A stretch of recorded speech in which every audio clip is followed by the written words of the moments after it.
It is Tuesday, July 25th, 2023. This is another edition of Baseball Today. I am Chris Rose, producer Dan along for the ride. That is not Trevor Plouffe. That is Floorball 2023 champion, the one and only Jolly Olive, because Plouffe is on the travel. Hello, champ. Is that how I have to address you now? I guess so, right? I mean, champ, the kid, the real deal, whatever you want to do. That's fine. Yeah. Has BBD stopped crying is my question. No, actually, there's been tears in his eyes for almost 2 months now, and we're starting to get worried. So I think he's seeing a doctor today. Okay. All right. Are you allowed to finally wear your I am a floorball champion gear? I mean, we got the hat going today, so you guys get a little sneak peek of my hat hair. That is not Great gear. Go buy a hook, line, sinker's jersey if you haven't already. Also, vote for us for best jersey if you haven't already. But it's nice to finally show it off. Well, and I know we got a lot of baseball to get to, but I'm just going to Yeah, finish yeah. with this. Now that you're a champion and you put on that hat for the first time, does your girlfriend look at you and kind of give you a different look because you're the dude? I tried showing her and explaining to her what ball and play was, and I think by the time that I was finished, she was more confused. So I think she looks at me the exact same, if not worse than before. Yeah, by the way, I'm so tired. I think I said floorball champion. I think you We did are too. getting And ready to do sneak floorball. peek maybe if they need me as a Yeah, sub or it's true. something. That's true. That's true. Yeah, I gotta admit, everybody, I'm a little gassed. So I apologize. I'm gonna make mistakes left and right. No need to point them out, and you can if you want I to, would but never say a you're just word. gonna be wasting time. Never. So, all right, let's get it going with a little tip of the cap. It's the reason I'm wearing a Milwaukee Brewers lid. That is because they won the opener of a set against the Cincinnati Reds. I think this year they're now like 11 and no, they're what are they? 9-2. They're 9-2, I think, against Cincinnati or something like that. Thanks to a walk-off by Christian Yelich. It's his first walk-off since September of 29, 3 days before he fouled a pitch off of his leg that really kind of changed the trajectory of his career. So I'm just happy for a guy that has kind of seemingly bounced back and is at least back to all-star form. Yeah, I mean, these Brewers are very sneakily starting to pull away in the NL Central. They're having a 13-6 July. You were right. They were 9-2 now against the Cincinnati Reds. And, you still look up and down this lineup and you're kind of like, how are they getting it done? William Contreras turned a corner, but Willy Adames has been a non-factor. And the answer has been the resurgence of Christian Yelich, which I think everybody who watches baseball really wanted to see happen again at some point. It's really nice that it's coming to fruition not only for him, but also in the NL Central, Cody Bellinger, whose Cubs are actually playing a lot better heading towards the deadline. I think they're only 3 games under now. So the National League Central, and I think we'll talk about the American League Central too a little bit later on. They're starting to play better baseball, which is nice because I didn't love the whole narrative of like a 500 team winning the division and everyone playing below their competition. You know what I did like was the Yelly and Belly ads that they had coming out Hell when yeah. those two were going neck and neck for MVP, and then Yelich missed, the last several weeks of the season after fouling that ball off his They could leg. have went back to back, honestly. Could have easily gone back to back. All right, so we're now a week away from the trade deadline. I don't know if everybody's been checking out the calendar or not. Yes, you have. I know I you. have. I know. Biggest time of the We'll year. talk about your team in a moment. John Paul Morosi of MLB Network reported that the Diamondbacks and Orioles are among the main teams looking at Shohei Ohtani. Now, do you think that the Angels series, which starts against the Tigers today, will determine Shohei's immediate future in Anaheim, or do you think that the team has already made up its mind on what they're doing with him? I think it was the latter. I think the sweep against the Yankees told, the front office everything they wanted to hear and the fact that the Angels have a shot to compete. They're 2 games over right now, 51 and 49. That's honestly, I'm going to be honest with you, that's better than I thought they would be at this point in the season, just because the Angels always seem to get off to a hot start and then tail off and become sellers. And they had a lot of pieces to sell this year with like Brandon Drury. They had a nice resurgent year from Mickey Moniak and all that. Obviously, they're not trading him, but point being, I think if the Angels can just win a series and then win another series after that going into the deadline, give themselves some breathing room from 500, there's no reason for them to trade Shohei Ohtani in the current mindset of what they're trying to accomplish.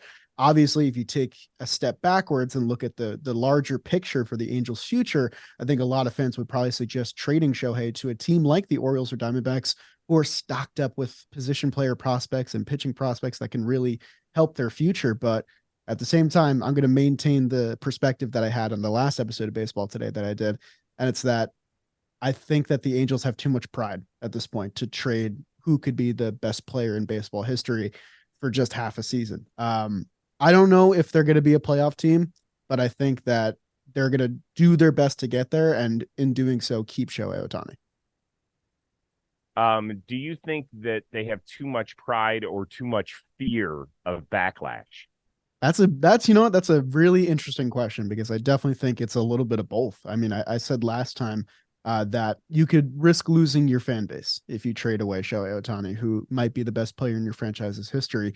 And even if it is for the greater good, I mean, I know this isn't the exact same thing, but if you look at the Juan Soto deal from last year, the early dividends that are being paid off for the Nationals are pretty nice. They have a nice outlook going into next year and the year after that, with all the pieces they brought in from basically assuming the entire Padres farm system. You could get some kind of return akin to that from the Orioles or Diamondbacks or whoever else decides to swoop in. I just think the mindset of those two franchises is completely different. I think the Nationals knew their window was closed. They accomplished what they wanted to accomplish in 2019. And I think they had come to terms with the fact that they needed to reset. The Angels might need a reset, but they don't have the same lineage of accomplishing things. They haven't made the playoffs in 10 plus years at this point, or 9 years. 2014, I think, was the year. So they kind of have to go for broke, even if it means they're not going to keep Shohei Ohtani in the end. It's such a weird concept that you're not going to necessarily do what's best for your franchise in order to keep a guy around. Yeah. And I know he's not just a guy. I understand that. And if you trade him away, you have zero shot at the playoffs. If you keep him, I don't even know what I'd put the percentage at. Is it 6%? Is it 8%? I don't know what I would call it, but it's not big, in part because, Jolly, have you looked at their schedule? I have not, actually. Can you tell me about it? All right. You ready? I'm ready. So they're at Detroit. They're starting a 9-game road trip right now. They're at Detroit. And then after that, their next 8 series are against non-losing teams. Okay. There's only one team that's 500. That's Seattle. Everybody else has a winning record. They're at Toronto, Atlanta, home against Seattle, San Francisco, at Houston, at Texas, home against Tampa Bay, home against Cincinnati, before they take on the lowly Mets. And that is it. That is 8 straight series where, if you're just a fan and you're just thinking things, you're like, man, if we go 500 in those 8 series, that's pretty good. And you know what 500 is going to get you? Not closer to the wild card, in my opinion. No, you're definitely right. And I mean, it's daunting for sure, because the earlier part of this month, people forget, before the Angels got hot as of late, they had a nasty losing streak against, Diamondbacks, Padres, Dodgers, like good teams. They have a 26-33 record against winning teams, and they're going to have to face that for the next 2 weeks after the trade deadline. So you can look at it one of two ways. You can say, I don't think we stand a chance against these teams. Let's sell and stock up our farm system as much as we can. Or, I don't think we stand a chance against these teams. Let's buy and make our team better so that we can survive that gauntlet. Either way, you're risking a lot on either side. And it's basically the most important point in Angels franchise history since they last won the World Series. You're deciding what the trajectory of your franchise is going to be for the next 2 to 3 years in this 1 week span leading to July 31st. So with all that being said, I did not even answer my own question. And I will say that it has been made up. Yeah. I think it has been made up. I do think they're going to keep him. I know when we were all together in Seattle, we had our fun little draft trade show. It was fun. My guy went 1-1, and probably because I was trying to will him to a team that I think could be really fun down the stretch and make the playoffs even more fun. Totally. Here, I'm rooting for you, Halos. If you're going to keep him, I'm rooting for you. I ain't going to be mad. Might scratch my head. I ain't going to be mad. All right, let's stay in the AL West. The Astros take the series opener against the Texas Rangers. Walk-off variety, 10-9, wild game in the 9th. So now Houston closes within 2 of Texas atop that division. Jordan is in the on-deck circle getting ready to get activated. Jose Altuve is coming back soon. Does it feel now like it is Houston's division to lose? It's a good question. I mean, Houston is having another one of those quiet regular seasons where you're not really paying attention to them that much, but you know that they're going to creep up. And it's hard to doubt them. I mean, I said this about the Brewers before, but you look up and down their lineup. I see Kyle Tucker, I see Alex Bregman, and then I see a bunch of guys who are not getting it done. And it makes me wonder how the Astros are getting it done. I mean, the guy that I picked to win American League Cy Young, Christian Javier, not having a good season. Hunter Brown, he's just a rookie. He's doing a great job, but that's a lot to ask of him to be kind of the number 2 of this rotation. And I know I have East Coast bias here. It just feels like Mets Braves from last year. And it feels like Dodgers Giants from the year before that, where these teams are going to go all the way to the end until one of them comes out on top. And I think it's the Astros, because how can you bet against them at this point? They've been to the last 5 or 6 ALCS in a row. There's no reason that you can count them out. For the Rangers, they have all the talent in the world, but there's a lot of pressure that comes with basically going pole to pole in first place. Not a lot of teams have done that. And the Rangers are in a position right now, if they can finish out the last 2 months strong, to do that. I just don't know that the team has the experience necessary to go the full distance. But with that being said, I fully expect both of these teams to be in the playoffs in some capacity. Last week, I think we brought it up about the Rangers and Astros. And I said I did believe in the Rangers. I got on board. They've done so much good, particularly with that starting rotation since DeGrom wasn't going to be available the rest of the year. They made a nice trade for Roldis Chapman, which had been sensational until last night when he gave up the game-tying homer.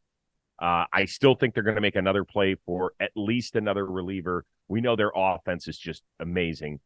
Right now they're dealing without Corey Seager for at least another week and a half or so. And I also added the caveat that even though I believed in the Texas Rangers, I would hold off my full feeling until watching this entire series.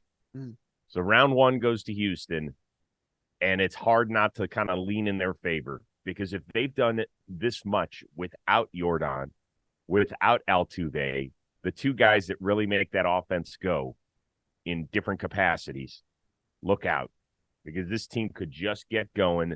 Their schedule, not bad at all. There's one more early September meeting, I believe, between these 2 squads, but that's going to be it. And so I think there's 5 games remaining in the season series between the Rangers and the Astros. And by the way, you said, outside of Bregman and Kyle Tucker, who they have. I will say this. Chas McCormick has played his ass off since the All-Star break. Should have mentioned him for sure. 412, 5 homers, OPS of 1,400. Doesn't get much better than that. I think he's been a huge listening. X factor, though. They got to get better performances from Jeremy Pena and Jose Abreu. And I think Jose Abreu has been hitting the ball a lot better as of late, but cannot try and win this division with 3 guys in your lineup really thumping the ball and nobody else. When you look at this Rangers lineup, that top to bottom, even without Corey Seager in the lineup, they're still going to bang 1 through 9. And I think they have a pretty similar record with and without Corey Seager. So this is a team that can still thrive without him. But the Rangers fall to 3-5 against the Astros this season. Those 2 or 3 losses against that team could be all the difference in the end. By the way, that was a fun game. I don't know how many people saw it last night, but I thought it was over when the Astros were walking in runs with the bases loaded, and then I turned it off, and then Chapman gave up the bomb. Yeah, and that was his first kind of blemish since putting on a Rangers uni. And I still think they're going to go trade for another reliever at some point. I think that's the way they go, just to give themselves a shot. And I still believe in the Rangers to get to the playoffs. I just don't know if it's as a division champ or as a wild card. I think that Houston's got too much. Either way, that's a team I don't want to face in the playoffs. If I'm an American League fan, I don't want to see the Rangers. Oh, yeah. No, I'm good. I'll pass. I'll take a pass on that. All right, so we are now closing in on the month of August. And you're thinking, my God, where has summer gone? Well, don't think of it that way. You still have plenty of weeks left in summer to go do your thing, and more importantly, go tone up that body, right? We know that your day-to-day routine can get a little hairy, particularly if you got kids and you're basically running an Uber service. You still have to make time for yourself, and that means you got to go take care of yourself. And I'm kind of talking to myself here. So, Rose, listen to yourself. And we know that smart technology has replaced the old format of just heading to the gym and maybe you bring up a crinkled piece of paper like I used to do. And how am I doing these workouts? And then you'd stare at the machines and try and make sure. You don't need to do that anymore. You can push your limits at the gym or just jumpstart any sort of fitness routine with Fitbod. It is a personalized workout plan designed for your fitness levels and goals. The Fitbod app creates customized workouts based on your goals, your fitness level, and the equipment that you might have just around your crib. These workouts will improve as you do as well. And that's kind of the fun thing, is that you'll see your body start to change. You'll see your muscle tone start to change. Everything about you alters, and Fitbod grows with you. It has powerful technology. It understands your strength training ability, your past workouts. It adapts to your available gym equipment and keeps your gym sessions fresh and fun by mixing up the workouts. That's a big deal. You can also track your achievements and learn new exercises, all at the tip of a button. Now, keep track of your achievements and your personal best with Fitbod's progress tracking charts on top of it. So, folks, it is not too late to crush your summer fitness goals. Try Fitbod today. In fact, you're going to get 20% off your subscription, or try the app free at fitbod.me/today. That is FITBOD.me/today. Go make a difference. Go look good. There's still time. I don't know if there's time for your New York Mets, Jolly. What They're running out of it. What a segue. Sorry. They face the Yankees in the Subway Series starting tonight amidst the backdrop of the Mets season officially turning to crap. Closer Dave Robertson, he could be one of the most coveted players on that Mets roster come deadline time, but he told Tim Healy of Newsday, quote, "I like it here. I'm not excited about it. It's just what happens." He's talking about the deal of a possible trade. Yep. Should Robertson be a little more amped up to join a possible contender for the second straight season? Remember, he was traded from the Cubs to the Phillies a year ago. You know, it's the life of a reliever, I think, especially a good reliever like David Robertson himself. I think last year was a little different because I think the Cubs were kind of out of things completely by the time the deadline rolled around. I'm pretty sure the Mets are kind of stepping towards that window as well. But I think the difference is that this team had a ton of expectations and, proved they could do it last year, and just it's not the same this year, which I think is funny because one of the main critiques that people had about their offseason was that, oh, they're bringing back basically the same team. They didn't improve that much. And you know what? Looking at it right now, I kind of wish it was the same team because they haven't played like it at all. I think the Mets would be foolish to not trade David Robertson. He's been lights out in the bullpen. They've protected him pretty well with how they've used him. And I think a lot of teams could use him, especially those Arizona Diamondbacks who probably should have beat the Cardinals last night and would have if they had a better reliever in that bullpen. As for Robertson, I can't ask him to be excited about it because, you got to uproot your life for what could only be maybe 2 months of your life, just pitching for a new team and understanding a new ballpark and meeting new coaches and teammates and all that. He's late enough in his career where I think a guy like him probably wants to be settled in, which is why, a guy like Adam Ottavino probably wanted a 2-year deal.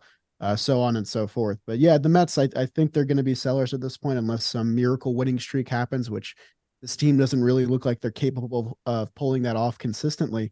And I said this to producer Dan Rourke before the show started. This might be the least hype Subway Series I've ever seen. I know the Yankees just swept the Royals. They're feeling a little bit better. But the display of baseball from these two teams this past month has been just underwhelming and mediocre, to say the least. It's always going to be fun, Mets Yankees, but at this point, I'm kind of just, whatever. Yeah, I do agree that I think Robertson's out the door. We know that relievers fly off the shelves. A guy like him with that much experience and a guy who's had that solid a season will be highly coveted by multiple teams. With that being said, the question was, should he be more excited? And the answer is not necessarily.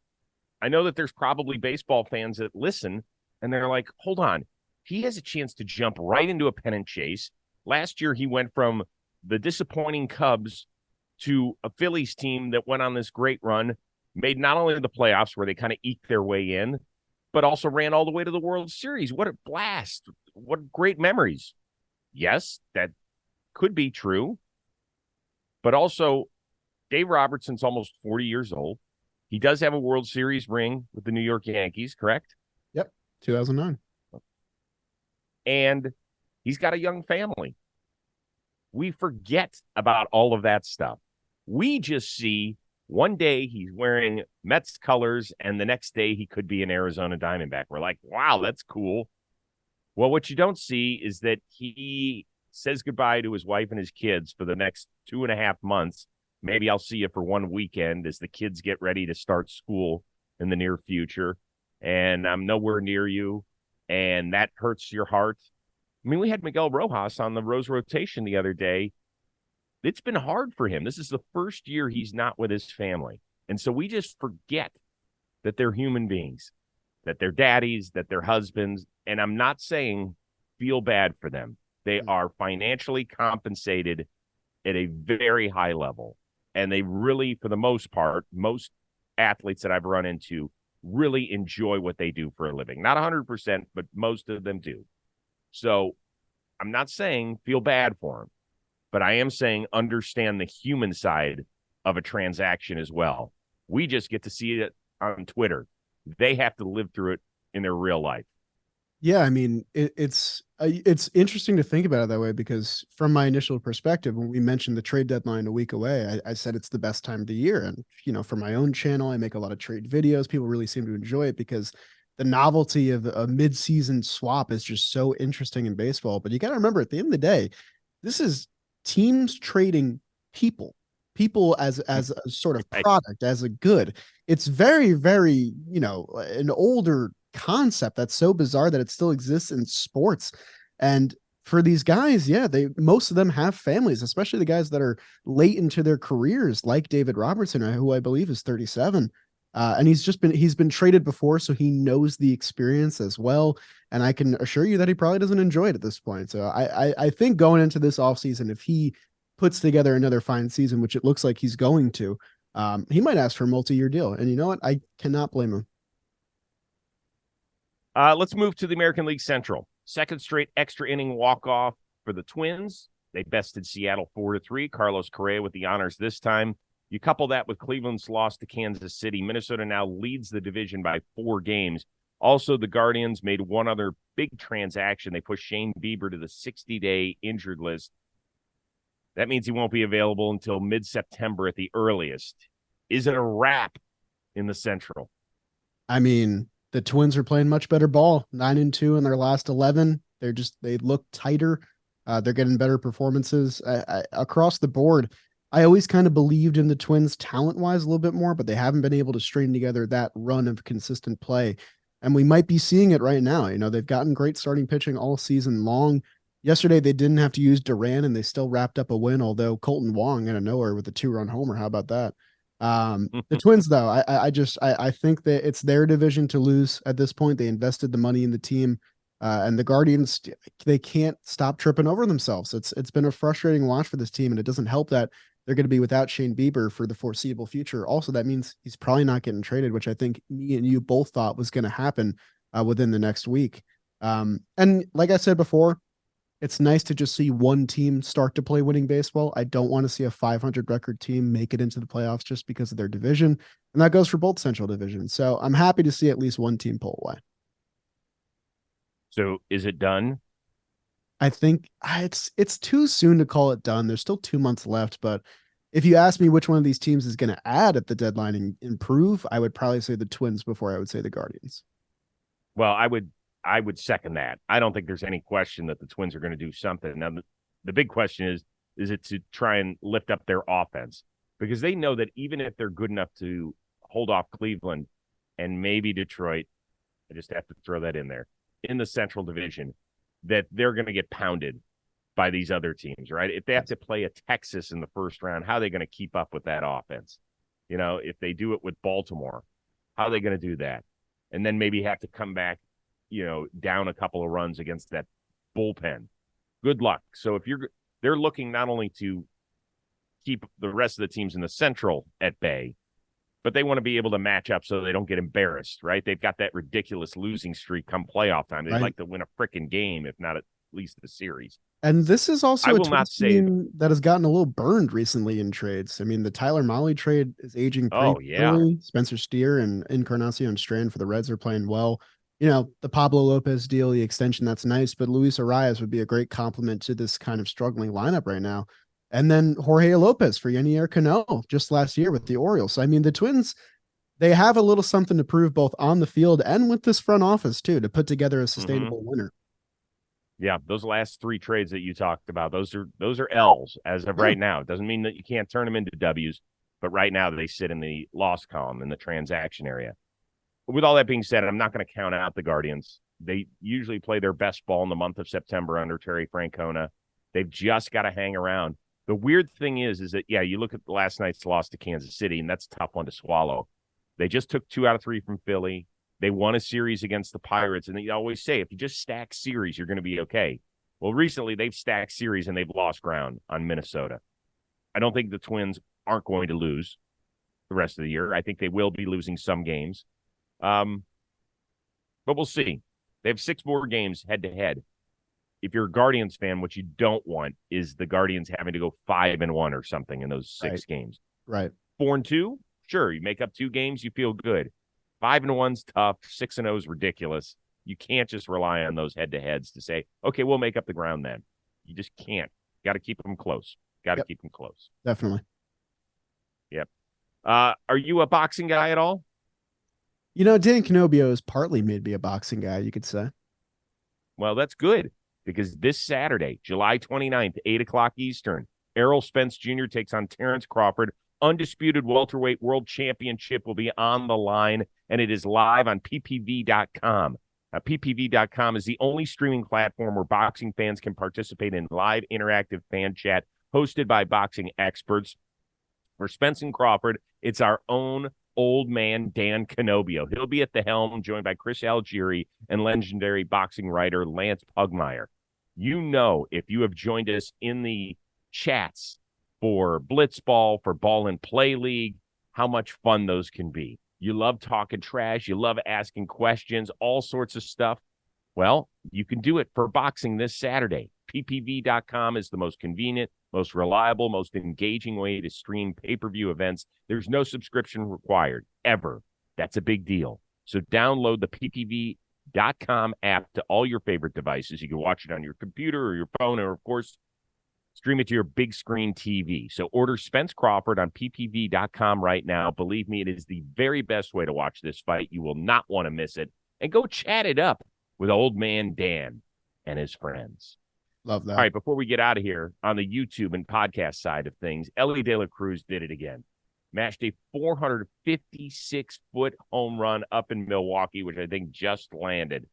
This came after De La Cruz was robbed of a homer by Jody Weimer in his first at-bat. So I don't know if you saw the scoreboard up there in Milwaukee, but when he came up for his second at-bat, it said, almost hit a home run in the first inning, but didn't. And then right after that, he launches one to the moon. So what sort of punishment do we give the scoreboard content creator operator?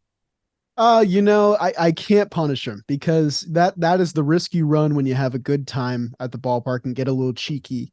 Because, you know, there's something nice about seeing a fun fact about a player, but there's also something nice about just seeing a little bit of trash talk in the middle of the game. I liked that a lot. And you know what? You got to own it. You really got to own it at the end, because it's a risky take against a freak of nature like Elly De La Cruz. And I also want to shout out the Reds broadcast booth, who have had a fantastic season calling this exciting team. Great call on that home run as well. Another, that ball had a family, and robbed this one, I think, is what he was thinking in his mind. So great call there. Just a fun sequence altogether. Great game too. All right, so if you're the scoreboard operator and you show up for work today, and everybody knows it was you that came up with that cute little line, or what you thought was going to be a cute little line, you do have to own it today. And for Elly De La Cruz's first at bat, you have to put up there, you got me, dude. Just You my got bad. me. I'm sorry. Yeah. Yep, my bad. Got me. Whatever it is. And then we all laugh it off and we're all good.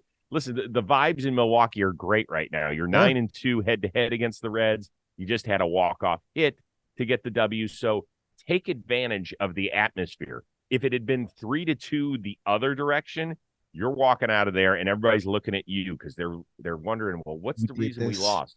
Oh, it's because you started stirring the shit up there. On Most the superstitious sports fans are baseball fans. They believe in jinxes. Yes, they are. And, you know, if you're the culprit, better watch out. Look out. Jolly, what do you have coming out? Well, I always love catching up with you and seeing what. Oh, by the way, I guess I do have to mention how much I kicked ass in the. I was gonna say we need to talk a little bit about before we go your immaculate grid performance on JM Baseball. Thank you. Cleaned I do want. house. Yeah, I want to say that when your team shows up, it makes it infinitely more easy. Of course. So, I But had that. outside of that, new trivia videos on JM Baseball every week. This channel right here, if you're watching on YouTube, that's where you can find them. And then on my channel, Jolly Olive, we're doing my annual trade deadline video where I go back and I revisit a trade deadline from the past. Last year we did 2017, the year before 2015. This year we're covering the 2012 MLB trade deadline, which was a very fun one. Can you tell me who was the biggest name that got traded that year? That was, and people forget about this because it was only half a season and it was kind of weird and they didn't make the playoffs, but the Los Angeles Angels made a big splash to go get Zach Greinke from the Milwaukee Brewers. Oh, that was a big one. Yes, it was. That was Gene Segura. Gene Segura went in that trade. That's right. Yeah. Okay. All right. Interesting. That's I love pretty those handy. things. There you Those go. great videos. I got you a late call last night, and I do appreciate you No showing problem. up. So First Rose. you know that. Plouffe will be joining us from some sort of destination tomorrow. I can't wait to find out what it is. It'll probably be noon Eastern, 9 a.m. Pacific if you want to join us live on the AMP app. For our one-of-a-kind producer, Dan Rourke, and the uber-talented Jolly Olive, I am Chris Rose. We will see you Wednesday on Baseball Today.